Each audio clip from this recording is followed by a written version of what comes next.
Hi, sweetheart. From advice on technology and toddlers to advice on stacking up preschool math skills, parents across the country have a new way to access research-based child development practices in the privacy of their own living rooms. Research like Kathy Hirsch-Passick's study on cell phone use and its effects on language development. Not just about quantity. What this kind of research shows us is it's about the quality as well. And preserving that conversation is what matters. As researchers, we want to understand that a little bit better. What works, what doesn't work, and why.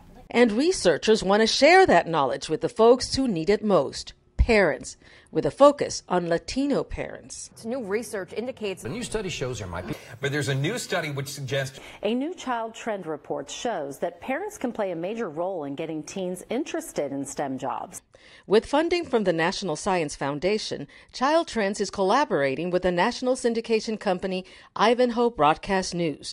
This partnership between television news and the research community celebrated a one-year anniversary this year, with more than 105 stations airing news stories in English and Spanish, and with each report averaging 2.5 million views, something that Georgetown professor and child psychologist Rachel Barr has not seen with any of her previous studies. I was very surprised by how many people actually were able to see the clip. And the fact, I think the other thing that was great was with working with the television crew to make sure it was short enough and concise and clear.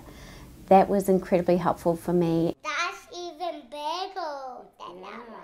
This summer, the Child Trends Hispanic Institute published Expanding Latino Parents' Access to Child Development Research Through the News Media, a research brief highlighting findings from a study conducted during the pilot year of the Child Trends News Service project.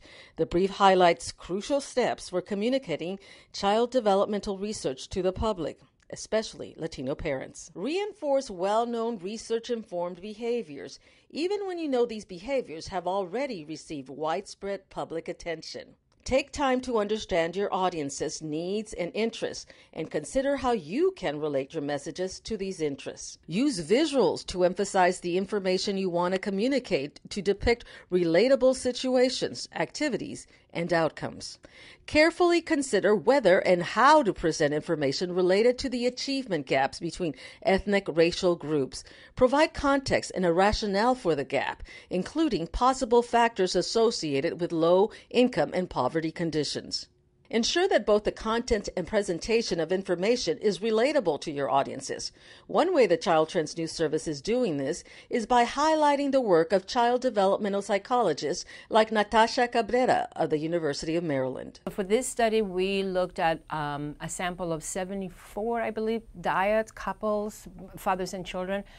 They were all low income of African American and Latino ethnicity. We found that fathers who are engaged with the kids in these creative, playful ways, children pick up more vocabulary, more words, and they're able to engage with their fathers linguistically a little better.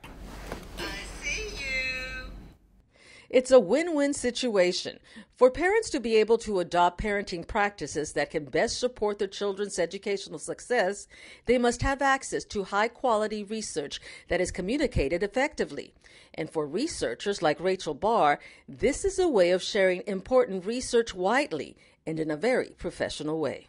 I think having those clips just available, it reaches not just the parent audience, but we've used these clips in presentations, in teaching, to show students about the importance of conveying messages and the importance of sharing your research. So it's not just sort of cooped up in this little ivory tower.